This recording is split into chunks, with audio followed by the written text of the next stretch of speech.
Okay, hello everybody. We were experiencing some technical difficulties. So our guest today is going to be Dave Perdon. And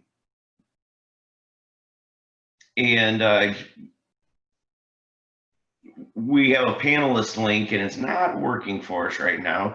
Dave is with the Advertisers Printing Company. I do have some updates for you on the executive orders that President Trump signed, and an interesting article from Forbes magazine on the EIDL loans. So what's going on a little bit is Steve is normally the host on this, and he was unable to make it, and Marky was unable to make it. So we were just having some issues. So we're getting it figured out. You're not going to be able to see Dave, but hopefully we will get him on to be able to talk. So Dave, can you hear me? Yeah, I can hear you. Can you pick me up? I can hear you. Yay. So bear with us here 1 second. I'm going to get your slide deck up so that I can share our screen here in a little bit. Okay. And as Dave says, you got to love technology, right? So we will improvise and we will make it. Still got a few people popping in. All right. I think we're going to be good. Okay, so updates. President Trump signed a executive order that I have somewhere around here. It basically extended the non-payment on student loans till the end of the year. People under $100,000 in payment, it defers their payroll taxes until the end of the year. The key word being they're deferred, and it renewed, instead of the $600 pandemic bonus for unemployment, it referred it to $400. And I believe 300 of that is coming from the federal government, and 100 of it is supposed to be coming from the state.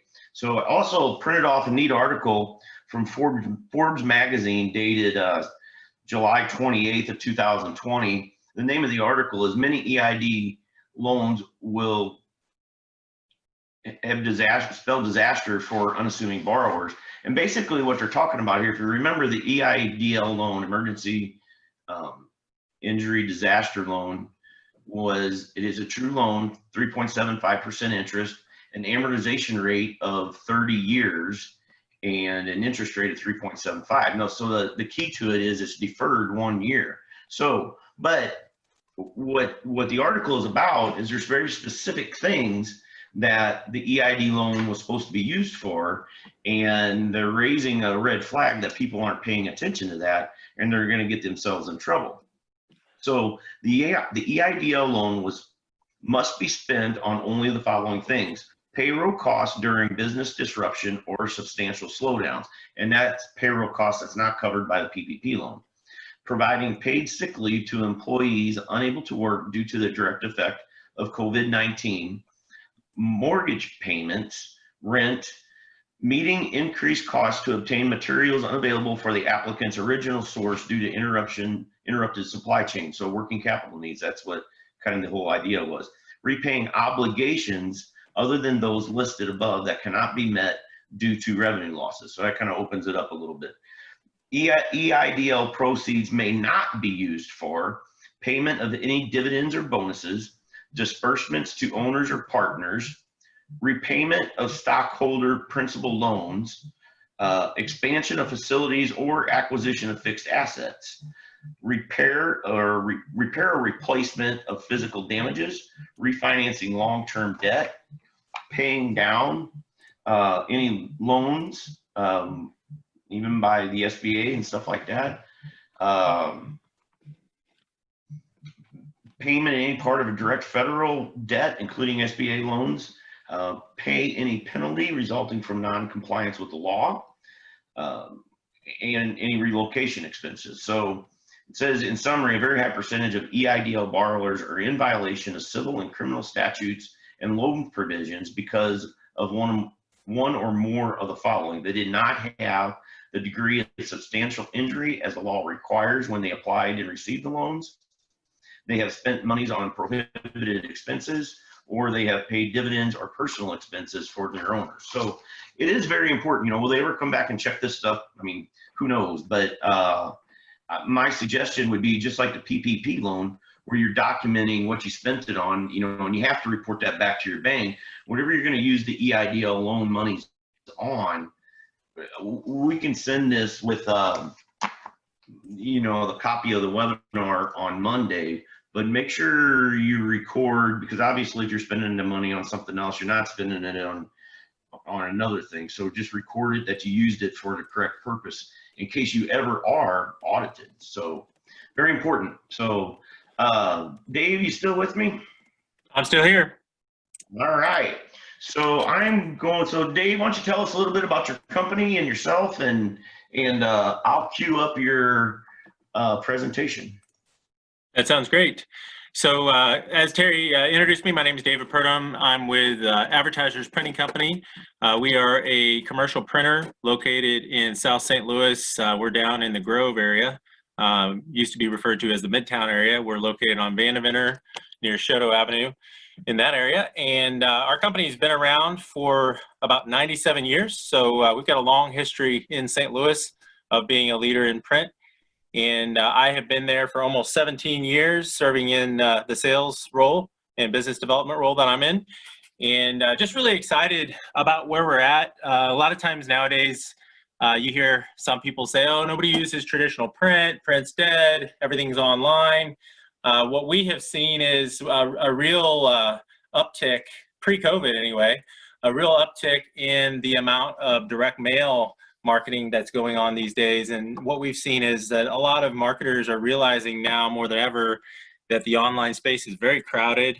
While it is more affordable than traditional direct mail, a lot of times it's less noticed and not necessarily the only way to market. It's a very valid channel using email and using social and display retargeting and pay-per-click ad campaigns and Facebook ad campaigns. There's all kinds of options that have validity, but what we see is typically very low response rates with a lot of those. So what we're doing at my company for the last couple of years, what we've really been pushing hard for on the direct mail side is finding ways, unique ways that we can tie offline direct mail campaigns that we do really well with online digital marketing channels and put those together to create a much more impactful omni-channel experience for that prospect that you're trying to reach. And so typically what happens is they may see stuff online, which can be very here and gone quickly, almost vaporous. You see these retargeted ads and different things online, but when they get that mail piece, a lot of times it has a lot more staying power, and it may land on their counter in their kitchen or on the side of their refrigerator. It may drive some conversations that those online channels can't quite get to because they're so vaporous and there and gone so quickly, whereas that tangible mail piece typically stays around for a little while longer. So direct mail has become a real big part of our business. That's going to kind of be what we center our conversation around today. What's unique, the unique spot I find myself in is when I started working for this company, I was really focused more on traditional print and direct mail, and I found myself kind of more in a marketing advisory role than ever before, just trying to help folks understand all their options and how we can marry, a lot of these digital channels to traditional mail. And it's forced me to learn a lot more about digital marketing and understanding how to place pixels and use Google Tag Manager and all these fancy words that I didn't know or care about before. But I found that it's made me a lot more valuable to a lot of our customers because I can talk the talk and understand how to kind of work on both sides of the fence, whether it be online versus offline direct mail and print. So it's really neat. I mean, I'm excited for you to give the presentation because I know you'll get into it, but I remember talking about it at our Vistage group. It's like, man, this is scary stuff. How did you know this? So Dave, can you see, are you seeing on the screen your slide presentation? Yeah, I got the first slide in front of me here. Okay, good. I just want to make sure I got multiple screens here, so I'm making sure I'm seeing the right thing. So sure. I'll let you just kind of, get into our viewers, apologize for technical difficulty, but we're still going to be able to get the presentation to you. So instead of Dave clicking through the slides, I'm going to click through them. So Dave, just tell me when you want me to go to the next slide, and we'll make this happen. So. Yeah, so you've got my introductory slide there. I kind of titled the presentation, A Perfect Marriage Between Digital Marketing and Direct Mail, which is really primarily what we're going to focus on today. If you want to go ahead and click to the next slide, Terry. Yeah, and if anybody's got any questions, please type it into the Q&A thing, and we'll kind of answer them as we go. So feel free to reach out at any time. For those of you who've been on before, you know that we plan this to be very open and answer questions as we go. So take her away, Dave. All right. So the challenge before us, as I kind of was talking a while ago, we are used to seeing things sent offline through traditional direct mail channels. All of us are also used to carrying around a smartphone, a laptop, a tablet, and we've got all kinds of marketing messages flying at us throughout the day. If you look at the icon in the middle, you see, you know, SMS text symbol, Twitter symbol, Wi-Fi, a like from Facebook, you see the contact symbol. So there's all kinds of digital marketing happening all around us throughout the day. And the challenge before us, as far as I'm concerned, is how do we take those traditional physical ink on paper direct mail pieces and marry those to all the meaningful connections that are happening through social and through all these, you know, text messaging and Facebook and Instagram and Twitter and all these social options. How do we put all that together and kind of create a beautiful equation and hit the mark and move the needle as marketers? So that's what we're going to kind of get into today, is how do we do that? You know, that's a big challenge, and some of us, it just feels confusing sometimes. So we want to try to demystify the process a little bit and clear some of the smoke out of the way and make it a little bit more understandable on what we're doing. Go ahead, Terry. It's not cooperating. Let's try this. There we go. There we go. So if you can go back one slide, well, you don't have to, but my goal is basically to hopefully give you guys some really clear understanding about some of the unique things we can do with our platform. And hopefully you will walk away with some new ideas and new information, especially in the COVID environment we're living in, some scalable options that are within your reach cost-wise. So expectations for today, you go ahead and click through. We should have a couple bullets show up. We want this to be interactive. As Terry mentioned, we want to allow for some question and answer throughout, so feel free to use the Q&A box. And then, as I said before, I want you guys to walk away with at least one new idea today. And I know if you're like me and you're on these webinars, sometimes you get distracted. You see email notifications popping up. You got people texting you. I would just challenge you guys, and I'm talking to myself in a lot of ways because I'm often distracted trying to multitask, but I would challenge you guys to tune in, give us the next 20 minutes or so, and really tune in and listen closely, because I think there's going to be some value here. So what we're going to cover in today's presentation, we're going to look at some of the challenges with traditional direct mail. We're going to look at some interesting direct mail statistics that I think you'll find interesting and useful. And then also we're going to look at some of the basics of our Reach platform and some scalable marketing solutions that we have within our Reach using the platform. And ways to blend, last of all, ways to blend traditional direct mail and digital marketing. All right, so before we begin, I kind of hit on this earlier when I was introducing myself. Advertisers Printing, founded in 1923, a 97-year tradition as a St. Louis leader in print based in the Grove. Our Advertisers Reach platform is much newer. We've only been working with the platform for about a year and a half. But we have really found some great opportunity to help people in a scalable way. This is a people-based marketing platform focused on what people are doing online and having specific triggers happen based on online interaction with websites and strategically placed pixels within websites. And it ties together direct mail sends based on online activity. So we're going to look at a few statistics this afternoon, some interesting stats surrounding direct mail that you may not know. I think these are interesting. You want to go ahead and flip over, Terry? So first of all, 41% of Americans of all ages look forward to checking their mail each day. So a lot of people think that millennials could care less about mail, but some of these statistics we're going to look at will show that they're actually some of the folks who really do enjoy getting mail, and they see it as a novelty because they're not used to mail necessarily. They're used to having everything on their iPhone or on their iPad or whatever it may be. So that's kind of interesting. The next one, Terry, popped up here is 59% of U.S. respondents say they enjoy getting mail from brands about new products. That's a survey that was done by Epsilon. So people, the data shows people really do enjoy walking out, checking their mail, learning about new products and services. And, obviously getting mail from loved ones, cards, that sort of thing is always fun as well. But people do enjoy marketing mail and marketing messages and learning about new things. And studies show as well that when someone receives a mail piece from a company or a business, a lot of times that validates a business in a lot of consumers' eyes, meaning that if this business was willing to put together a program, a campaign, have a designer put a design together, and go to the trouble to pay for the postage and mail this piece out, they must not be a fly-by-night company.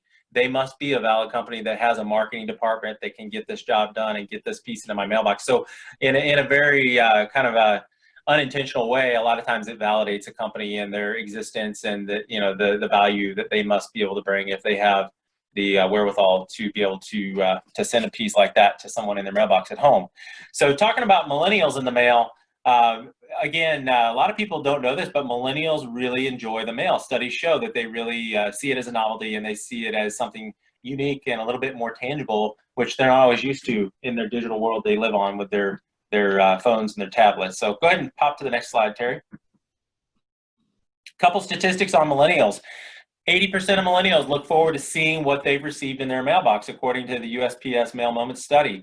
So if we can stay on this slide for just a second, you'll notice a little icon at the bottom showing a phone with a little flag up. USPS Informed Delivery may or may not be something that you've heard of before. If you've not heard of USPS Informed Delivery, I would say if you don't take anything else away from our presentation today, write that one down.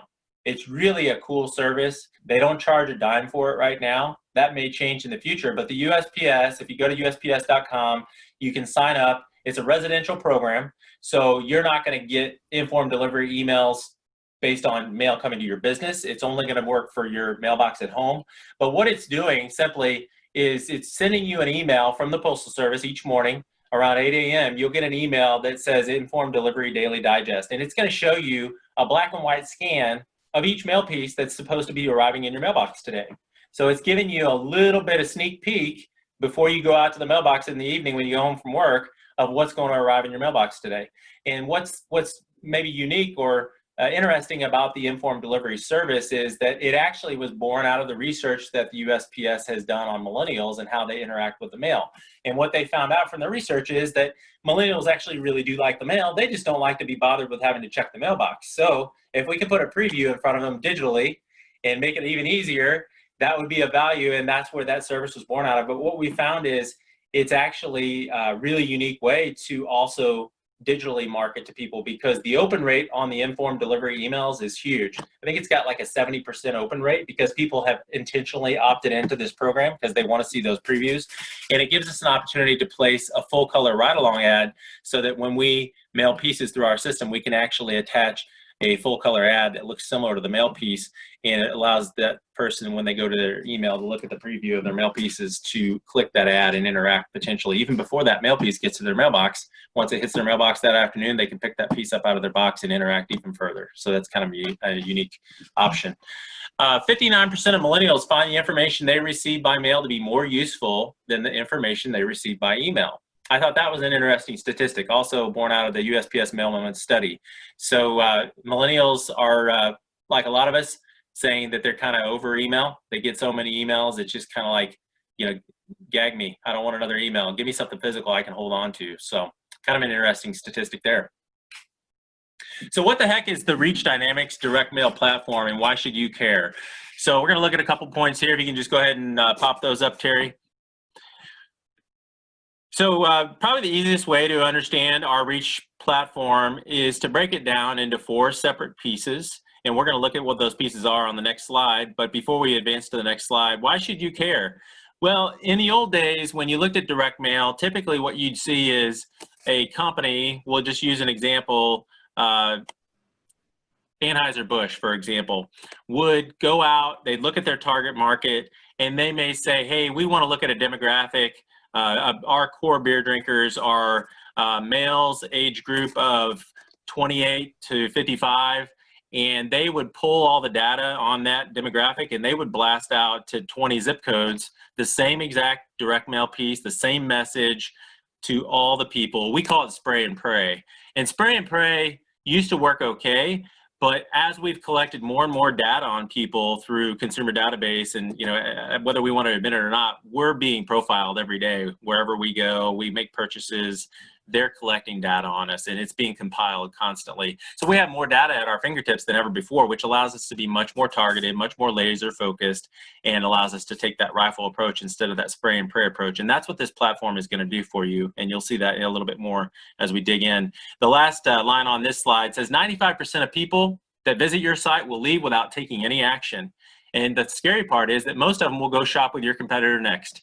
And if you're not doing a great job of staying in front of those folks, those anonymous site visitors who aren't raising their hands, they aren't asking for information, then your competitor may be able to do a better job than you and snag that client or that sale. So it's important to be able to get back in front of them, remind them that they were on your site, they were there for a reason, there was a product or a service they were interested in. And I know you guys can't see me and I can't see you, but if we could physically raise our hands, I think most of us are used to getting display retargeting ads. You go on a site, whether it's Walmart or Bass Pro or whatever, you look at a specific item. Next thing you know, you see these ads popping up on other web pages with that exact product, trying to remind you that, hey, you need to come back and finish the shopping experience. It's still in your cart. And you even get retargeted emails where you see an email from eBay or Amazon that says, are you still interested in so-and-so?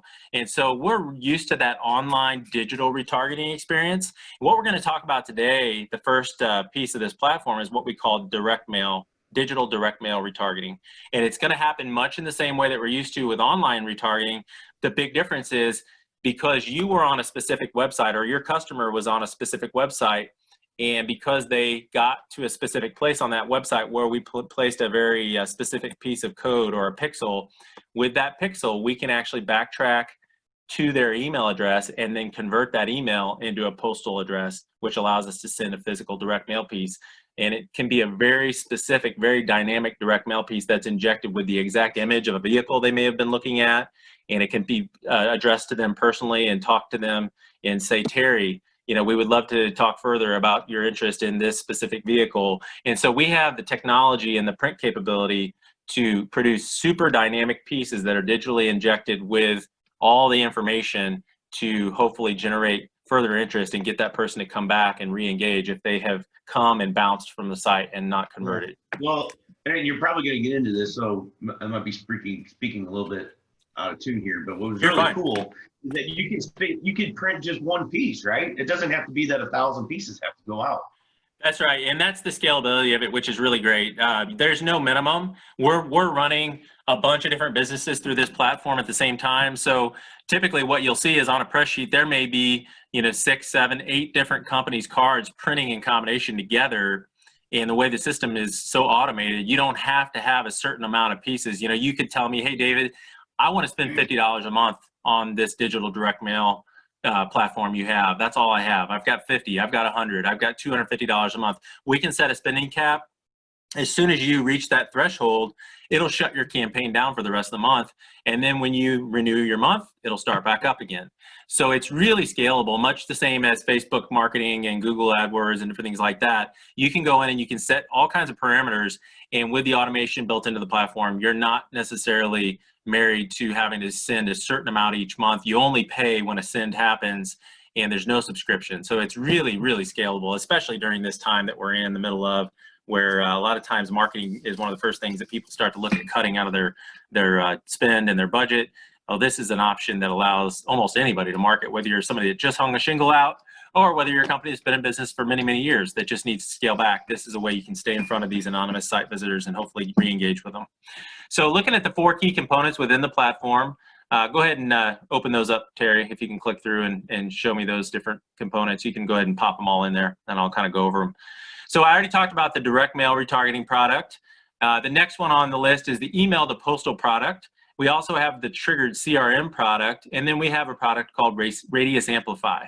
So we're going to go through each of these individually in the next few slides, kind of look at the details on each, and I'll try to keep this simple and hopefully not geek out on you guys too much with some of the details in this. So the direct mail retargeting, how it works, I explained it a little bit. Go ahead and show all those icons and I'll walk through those real quick. Probably the easiest way to think about this part of the platform is that online display retargeting ads that you've seen before, but you just have to get it in your head that we're actually going to send a physical mail postcard to that anonymous site visitor. So instead of them seeing that digital online ad, they're actually going to get that postcard in their mailbox, a physical, tangible piece that they have to move. I don't know what they're going to do with it necessarily, but they're going to move it out of their mailbox, and hopefully we'll captivate their attention and keep them for at least a few more seconds than they would if they just saw an ad online and kept moving. So the kind of the progression is the potential customer browses a given website. They leave without giving any information. That's pretty typical. We all do that. We go, we browse, we leave, and we match them with the Reach platform, and that allows us to send a follow-up direct mail piece. And then the hope is that they'll get the direct mail piece. They'll be reminded of their interest in that product or service or that site that they were on, and they'll return for a purchase or to sign up for a subscription or leave us, or learn more about your product and service. So that's the progression in simplest terms. If you want to go ahead and next slide. So we're going to look at a quick case study. Does direct mail retargeting really work? I love to use the example of an auto dealership.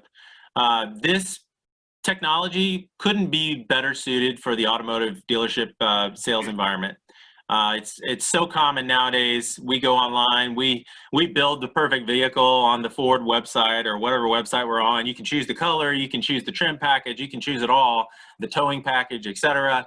And what happens now with Reach is someone can go on and they can build that perfect vehicle, they can see it, and what we can do with our technology is we can actually then trigger a postcard, even though they didn't say send me more information or have a salesperson call me. We can trigger a postcard that's going to be in their mailbox within 48 hours with that exact image that they love so much on the website. And then we're going to hang an offer on there. There's going to be an incentive typically with these types of cards to draw someone back to that site.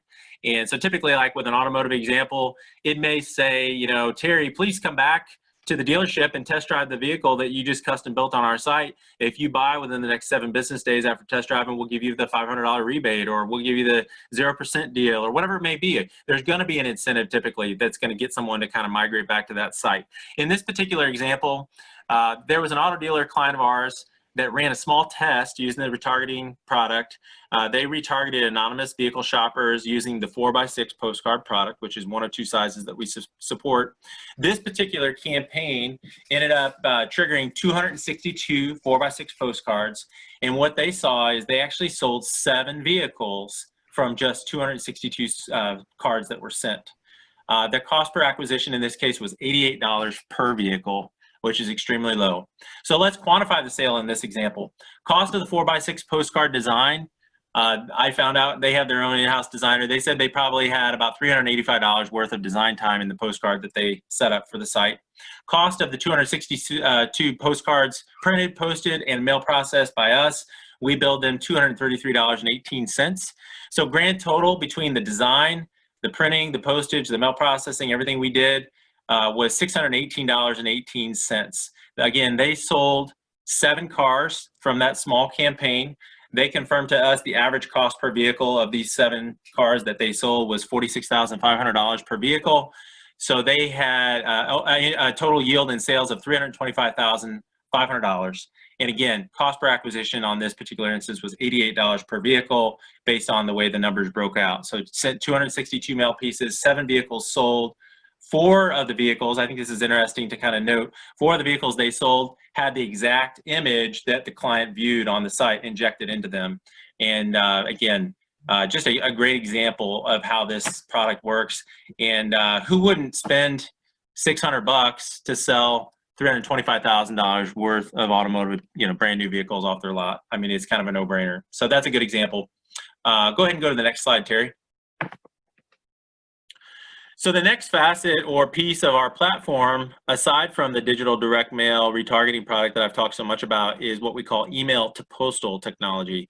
So I think if you guys look at your email marketing campaigns that you're running currently, you're probably going to have a pretty good group of what we call opted out or unsubscribed emails.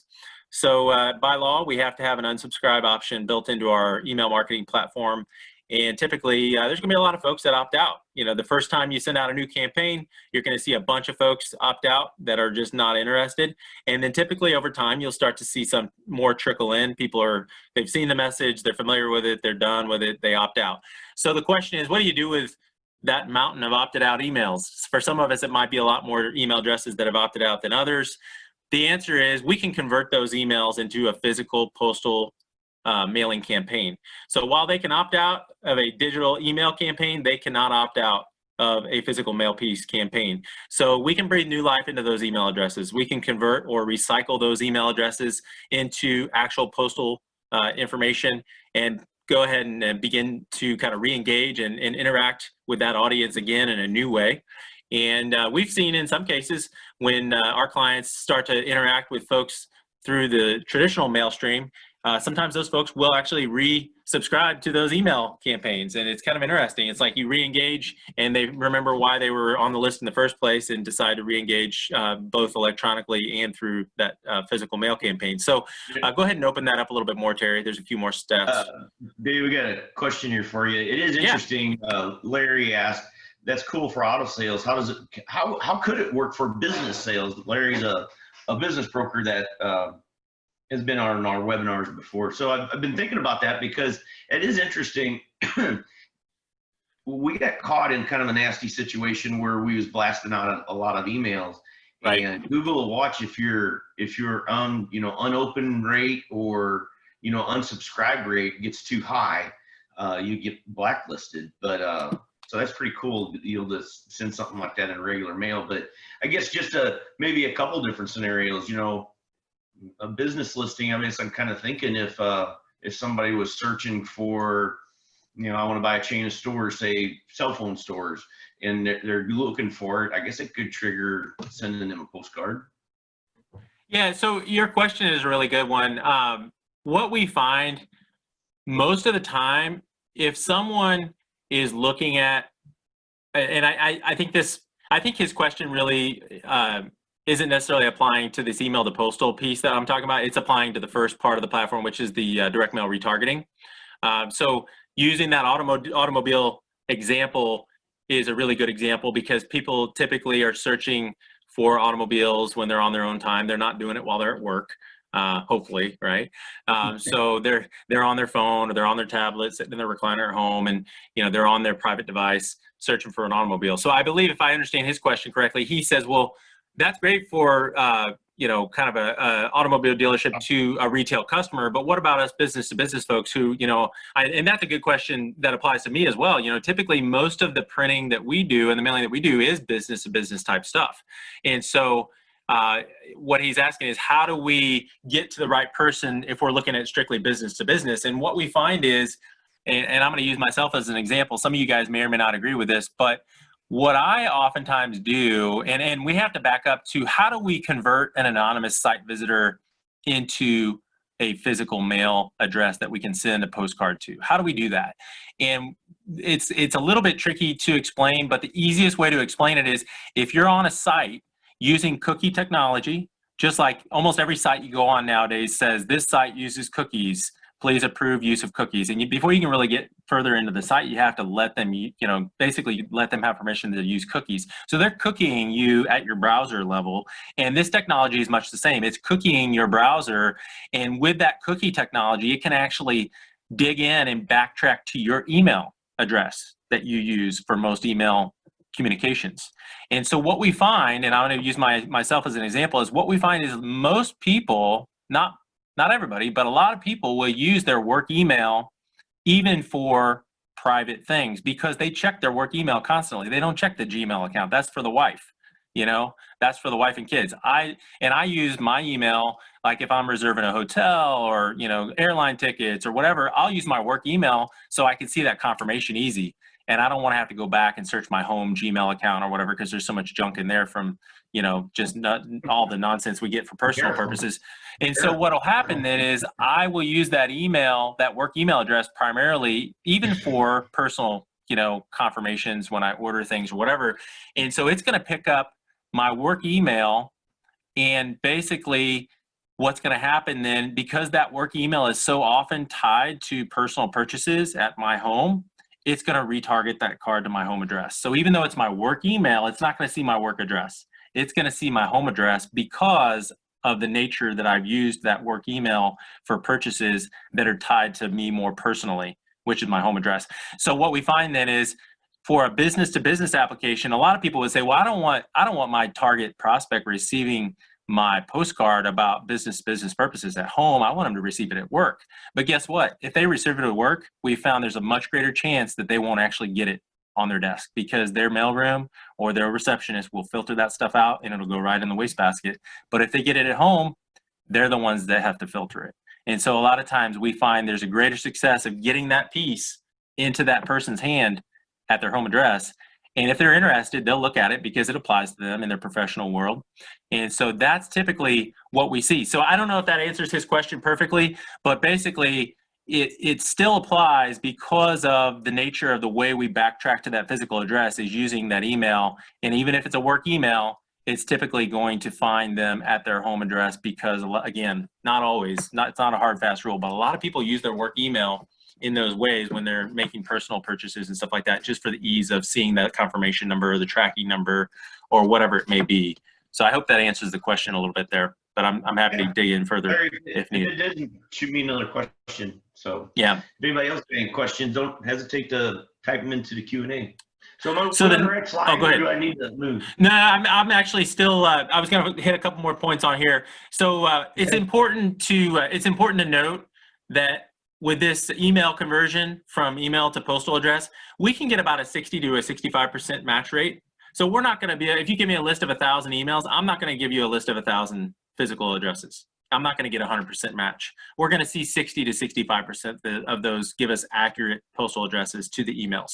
So it's not going to be 100%. That's important to note. The last note on there just says breathe new life into that mountain of opted out emails. Again, we've all got them, and most of us aren't doing a thing with them because we don't know what to do with them. They're opted out, they're unsubscribed, they're dead. They're dead to us in a lot of ways, but they're not dead.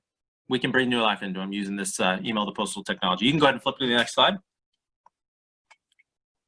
So this next piece is very interesting. Triggered CRM, what the heck is that? That sounds kind of funky, but we all know what, well, I shouldn't say we all, a lot of us know what a CRM system is. It's the Salesforce or the Razor's Edge or the Active Campaign. I mean, there's so many different CRM systems out there. Customer Relationship Management System, that's CRM. So the idea is that if you're a business that uses a CRM system and uses it well and does a good job with data entry and putting all your new prospects and your existing clients and all those folks in there and maintains that CRM and keeps up with it, not all of us do, but some businesses do a great job of leveraging the power of a CRM, then this system or this piece of our Reach platform will allow us to integrate with your managed CRM system so that we can set up direct mail triggers. So what does that look like? What does that mean, David? Well, it could be something as simple as maybe you have what you call your lapsed customer category where, you know, somebody just slipped into the 90-day column and you haven't touched that customer in 90 days or 120 days or 60 days, whatever that lapsed category or column looks like for you.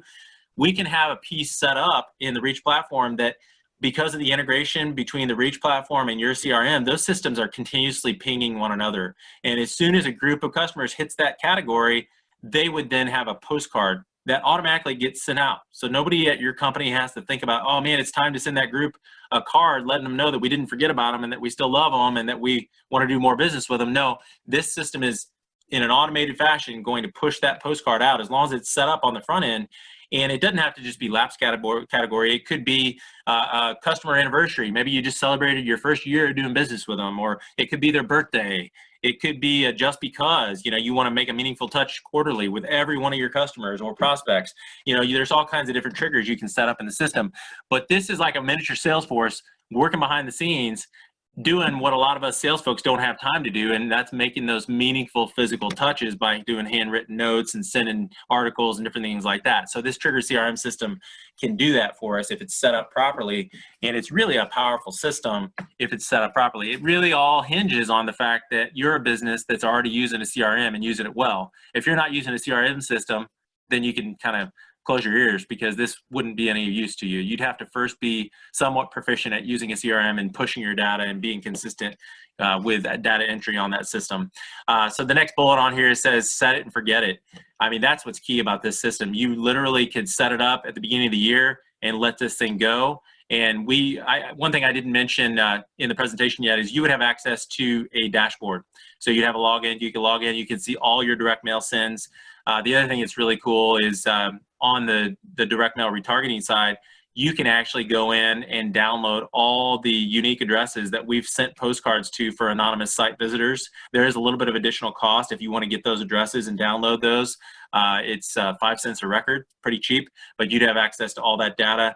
But on this triggered CRM side, you could log in and you can see all the triggered CRM cards that have been sent out. And it's just really a very automated approach to kind of help do a lot of the heavy lifting that you don't always have time to do as a business development team when you're trying to, keep things moving and keep things rolling. So you can go ahead and go to the next slide, Terry. Okay, the next piece of the platform that I think is interesting to talk about is the Radius Amplify part of the platform. So the easiest way to describe Radius Amplify is location, location, location. We've all heard that before, right? So Radius Amplify allows you to amplify a message around a specific location. So really good examples of this would be contractors or real estate agents. Typically, contractors and real estate agents find that they gain traction in certain areas and do really well in certain neighborhoods. And what's really cool about the system is you can log into your dashboard and you can create a Radius Amplify campaign very easily. So I'm going to use an example. Let's say there is a kitchen remodeling company or a construction company that does kitchen remodeling, and they're working in Terry's neighborhood doing his kitchen. And they find that, man, there's a bunch of other Terrys in the neighborhood or in this area that we could get in front of and probably repeat our success that we've had here in doing Terry and his wife's kitchen. So they can choose Terry's address in the system, and with an automated data approach, it will go out and grab all the data. He can set it up for a 1 mile radius, a 3/4 mile radius, or a 1/2 mile radius, and he can set a specific budget for what he can spend on that campaign. And it's going to automatically grab all those residential addresses within that parameter that he's set up based on the center point being the address of the house where they've done the work. And then they can upload their postcard design and automatically go ahead and drop a mailing that will go out to all those homes in the neighborhood or in the area and kind of broadcast that message of, we're doing work in your neighborhood, maybe even with the permission of Terry and his wife, include some pictures of the remodel they did in a home nearby.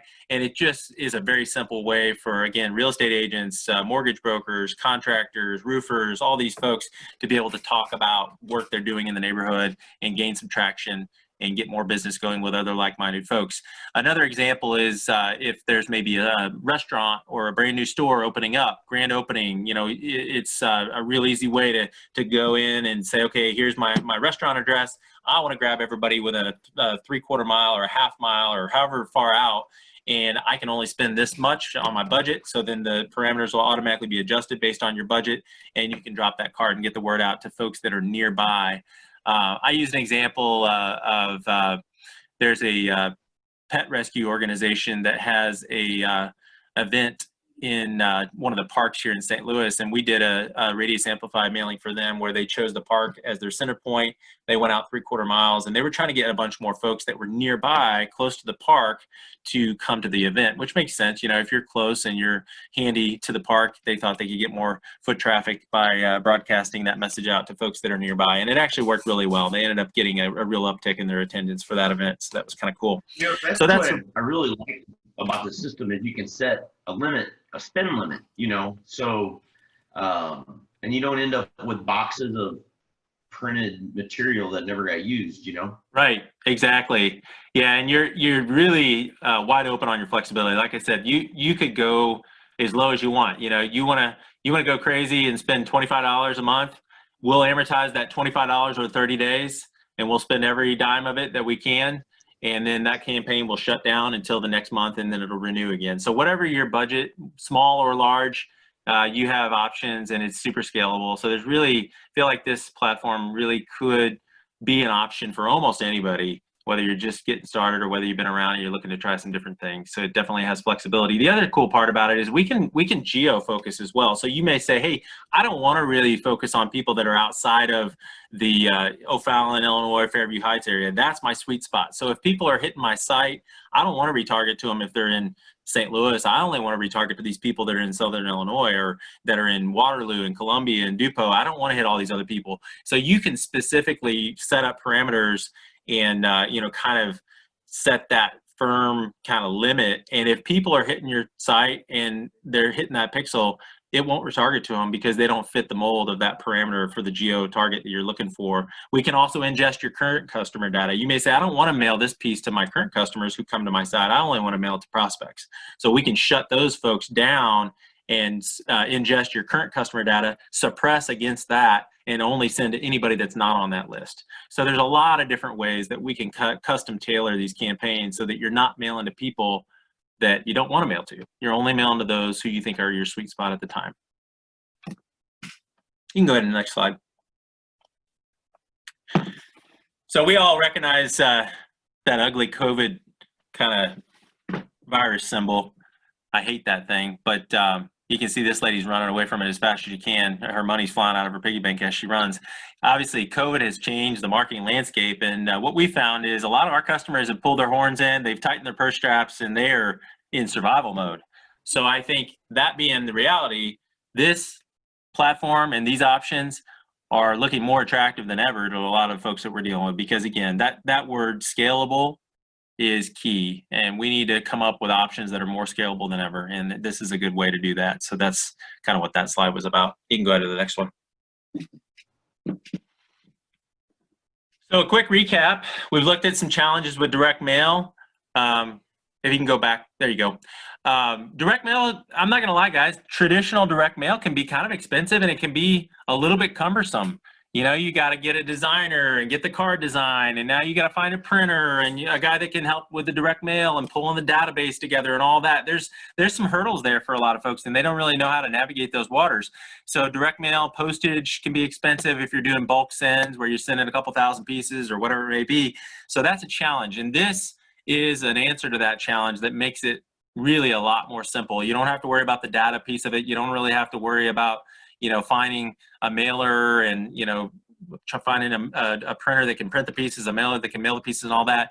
It's kind of all integrated into this system.